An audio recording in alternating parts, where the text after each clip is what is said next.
Oke, Bang. Jadi saya dari UNJ nih, prodi pendidikan bisnis. Jadi ada mata kuliah SKB, Iya. studi kelihatan bisnis. Kita mau nanya nih beberapa pertanyaan buat dari bisnis Bang Adima yang tergolongnya masih muda lah, tapi udah berani buat buka bisnis sendiri. Oke.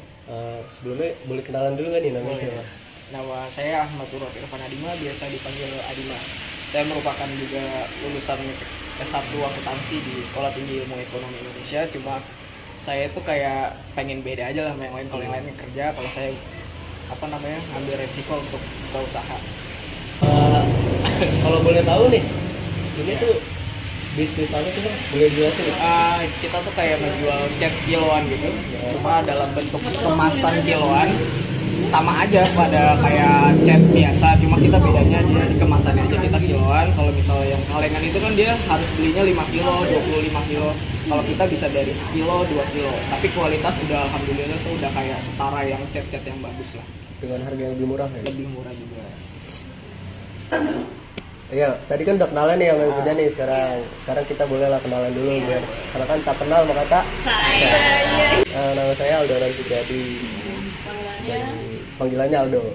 Ya, Boleh dilanjut. Ya, nama saya Dila. Nama saya Amel. Nama saya Nur. Nama saya Pusta. Nama saya Rizky, Bang. Ya, salam kenal Bang. Jadi gini, ya. di sini tuh bentuk badan usahanya berarti apa ya? Kita itu sebenarnya udah jadi PT, cuma kan kita tuh kayak agen gitu, jadi kayak distributornya gitu kita. Tapi kalau dari pabriknya itu udah jadi PT juga. Berarti ini distributor. Iya. Berarti jatuhnya bukan perseorangan kan? Perseorangan, cuma kita tuh dari pabrik udah jadi PT nih. Cuma kita tuh kayak keagenannya gitu. Tapi kalau nyewa tempat ini tuh harus ada perizinan ya kan? Kalau nyewa tempat nggak ada perizinan sih kalau Ini nggak ada? Nggak ada. Tapi status kepemilikannya gimana tuh? Pemilikannya ya tetap punya saya, tapi ya keagenan gitu aja. Tetap pakai nama pabrik, cuma di setiap agen itu pasti ada kode namanya.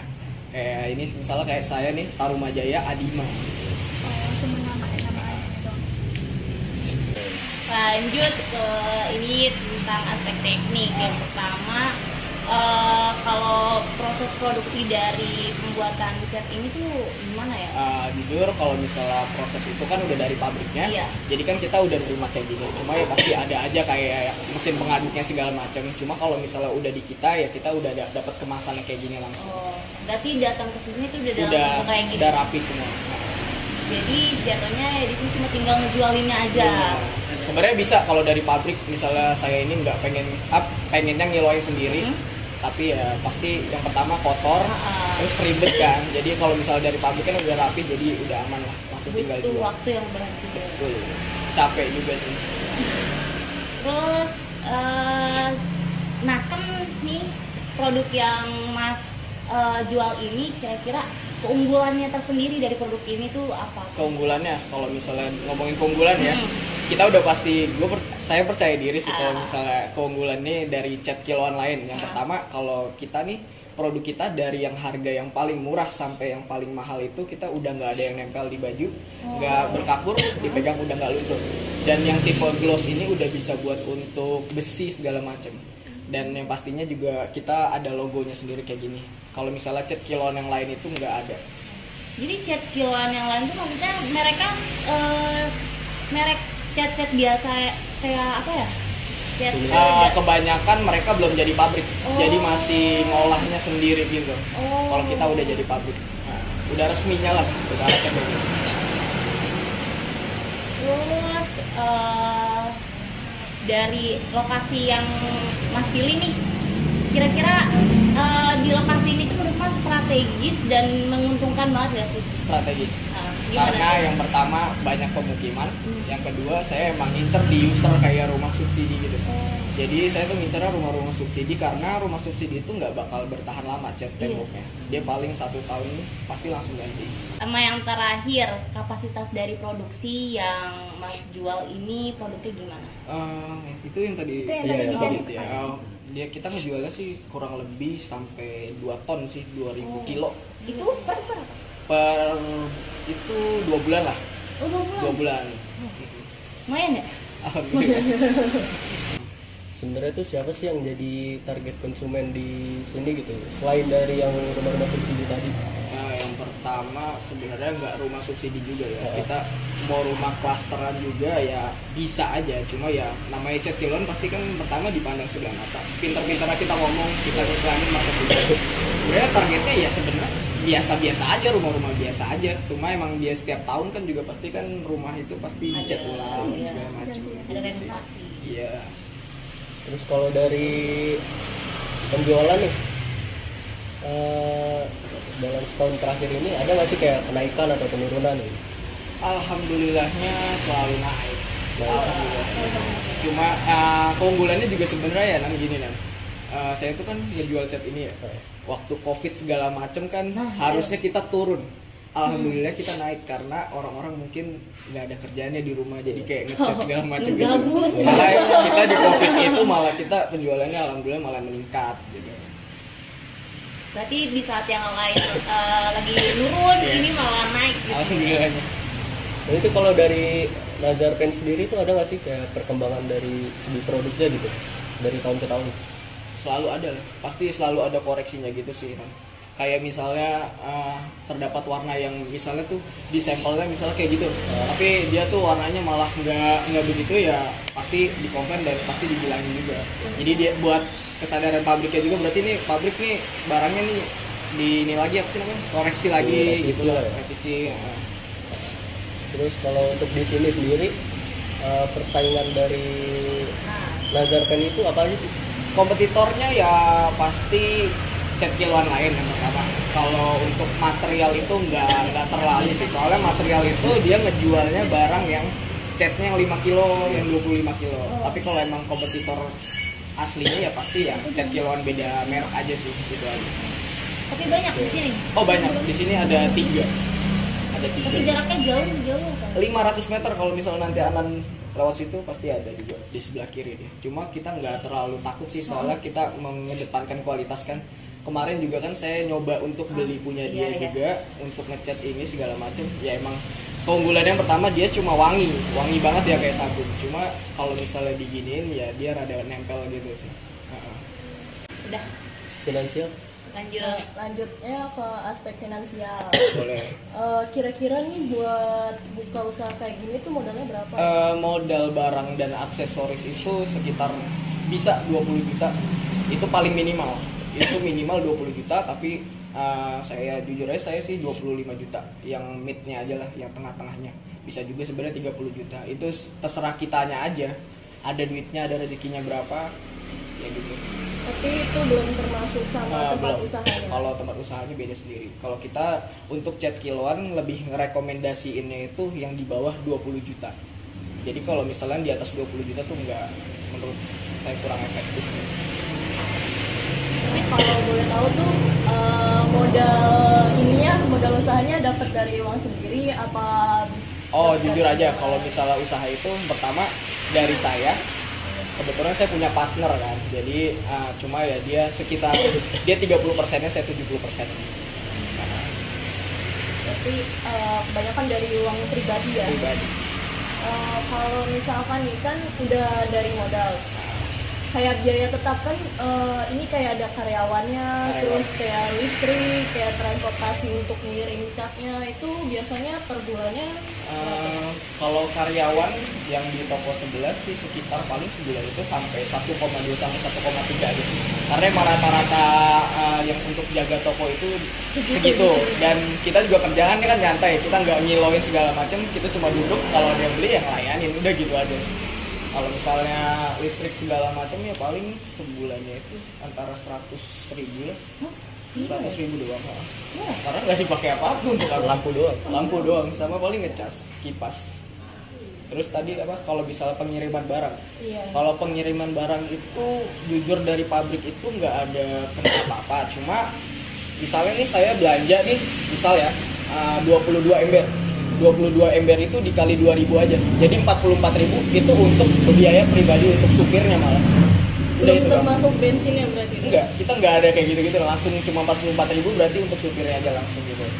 jadi nggak ada ongkirnya. Akomodasi, Yang penting kita minimal pembelanjaan sih sebenarnya. Jadi minimal pembelanjaannya itu sekitar 2.500.000 baru barang bisa dikirim. Tapi kalau misalnya di bawah 2.500.000 itu nggak bisa dikirim. Gitu. nggak bisa dikirim dalam artian kita harus beli ke sana apa emang nggak bisa Harus 2.500.000 Oh. ke atas. Kalau setiap belanja. Nah kalau misalkan dari ini pajaknya, pajak bangunan ini, Kalau pajak bangunan dari kitanya nggak ada sih, paling bayar ya keamanan, kebersihan. Cuma kalau untuk dari PT-nya langsung pajak emang dia selalu ngasih tahu ke kita sih gininya. Cuma ya udah aman mereka yang tanggung. tapi ini lokasi di sini dekat rumah Ke rumah 12 menit. Mau mampir pada. katanya dulu mau makan. kasih Apa udah lagi? Udah. lanjut Dinas oh Dinas Berarti tadi namanya tuh apa? Nazarpen Adima Tarumajaya. Tarumajaya. Oh, ya. Nah dari Nazarpen ini berapa jumlah karyawan di perusahaan dan bagaimana cara untuk mengendalikan karyawan yang ada? Di toko saya atau di pabrik Di lain? toko ini Kalau di toko saya ya paling 1 orang, 2 orang. satu orang dua orang. Karena kan emang kalau pribadi saya kan baru 2. Tapi kalau misalnya kakak saya kan berarti ada 5. Kalau ibu saya berarti ada 3 gitu sih. Kalau emang dari saya ya kan saya cuma tokonya ada 2. Masa dua-duanya karyawan, masa saya gabut di rumah. Mendingan saya jaga. Oh berarti yang satunya karyawan, yang satu abang Iya. sini. Nah, gimana tuh pembagian struktur organisasinya sama anggota karyawannya? Gimana sih maksudnya sih? Maksudnya yang masnya ngasih arahan ke karyawan tersebut Nah, iya. itu bagaimana? Harus gimana? Harus gimana? Tugasnya lah. cara penjualannya Yang penting pertama sih kalau saya pertama wangi, terus Rapi. murah senyum, rapi, terus dia bawel sih. Oh. Nah, terus struktur organisasinya gimana nih di toko abang ini? Maksudnya struktur organisasi yang dijalanin kayak gimana ya? Ya, Jadi misalkan mungkin dari kan owner atau dari apa Nah, gitu. itu. Di Ada bawahnya nggak? ada sih. Susunan gitu. cuma ya owner gue saya sama partner saya terus langsung karyawan Karyawan. saya gitu aja sih. Soalnya kita agen, kalau misalnya yang punya pabrik Nggak mungkin terlalu ribet. rinciannya banyak banget. banyak. Kurang lebih kalau misalnya pabriknya itu 150 karyawan. Oh, di pabrik sana ya? Kurang lebih Di mana lokasinya? di Bandung. Bandung. Cuman satu di Bandung itu atau? Pabriknya cuma satu di Bandung. Nah, apa tuh apa struktur organisasi yang tadi kayak owner itu udah dijalanin sesuai Udah maunya Bang? sesuai. Alhamdulillah sesuai. Lancar. Lancar. Lancar banget. Kelihatan sih Bang. iya Ini yang terakhir nih Bang, aspek lingkungan. Ah. Sebaiknya udah ditanyain tadi. Mau nanya nih Kak, pas awal berdirinya ini gimana persaingannya, kan nggak mungkin nih orang-orang pada tahu ini kualitasnya gimana, ini cara orang-orang Mengenal ngenalin produk ini ini itu ke gimana, Oh, strateginya iya. gimana? Yang pertama yang pasti kita main di sosmed lah segala macam. Facebook itu menurut saya media sosial yang Wah, bener. paling Top banget ya. paling top Buat lah. jualan. Nah, iya Facebook Ads, Google Ads segala macam. Pertama ya itu pasti Facebook. Kalau kedua ya orang beli kita harus tanyain, kita harus benar-benar yakinin kualitas kita. Yang pertama biar dia tuh ngomong sama tetangganya. Biasanya kalau misalnya dari cek mulut kiloan- ke mulut ya itu Malah- paling ampuh Nah itu paling ampuh. Kalau misalnya kayak Facebook segala macam itu menurut saya nomor 2 nya. Kalau misalnya Pendukung. nomor 1 ya itu mulut ke mulut sih. apalagi mulut-mulut emak-emak gitu ya Kalau barang bagus. kalau ada beli ada Calon mama yang Jadi usaha ini nggak ada dampak negatifnya ya, kayak limbah-limbah kayak gitu. Kalau limbah segala macam kan kita kan paling limbahnya nggak ada sih. Iya. Kalau dari pabriknya mungkin langsung ada. Cuma dia udah diolah lagi dan dia setiap bulan itu pasti update ke kita. Ini proses inian limbahnya tuh kayak gini. Jadi apa tuh Bang limbah? Pupuk. Biasanya dia bukan pupuk sih, dia kayak pupuk dari dia sampai tes yang kayak apa sih kadar air gitu ya. Oh, Tes tes pH, tes pH. gitu juga. Kayak gitu doang sih paling. Nah, ini yang terakhir, gimana upayanya menghadapi pesaing, kan ada pesaing nih. Nah, cara menghadapi. Caranya gimana? caranya ya pertama kita harus terus-terusan iklan yang pertama, yang kedua ya balik lagi sebenarnya rezeki udah diatur ya. Mau kayak gimana pun pasti ada aja lah gitu. Jadi menurut saya sih nggak terlalu ini kalau misalnya kompetitor yang beda merek segala macam itu oke aja lah. Namanya dagang pasang surut Iya, masih ada. cuma ya pasti yang kita harus ngiklan mulu. Kalau nggak ngiklan sih susah. Redup. Susah pasti. Jadi kalau iklan itu dipegang sama sendiri atau gimana? Kalau itu iklan khusus partner saya, Mega. Oh, khusus. Kalau saya khusus lapangannya aja. Kira-kira konsumen ini bakal beralih dari toko ini nggak? Ini soalnya Kalau kan misalnya- kualitas atau apanya gitu. Kalau misalnya yang udah selama saya 2 tahun jualan ini, mereka balik lagi. Bahkan sering yang kayak bawa tetangganya, dianya ikut bawa tetangganya jadi di sini nih. Gini. Yang pertama itu sih sebenarnya kualitas itu udah nomor 1 lah. Dibanding kalau misalnya kita mau nomor 1-in harga paling murah, orang paling murah itu nanti dia bakal datangnya tuh cuma sekali doang. Iya. Pas kalau misalnya soalnya kualitas kualitasnya. itu dia pasti balik lagi gitu sih. Kalau kualitas udah pasti balik lagi dia. Soalnya saya jujur aja tipe orang yang kalau misalnya jualan itu males dikomplain. Jadi sebelum saya jualan ini ya saya belajar dulu gimana kualitas saya setara sama apa. Tapi kalau misalnya emang dikomplain jujur aja saya males. Jadi mending kayak utamain kualitasnya gitu sih.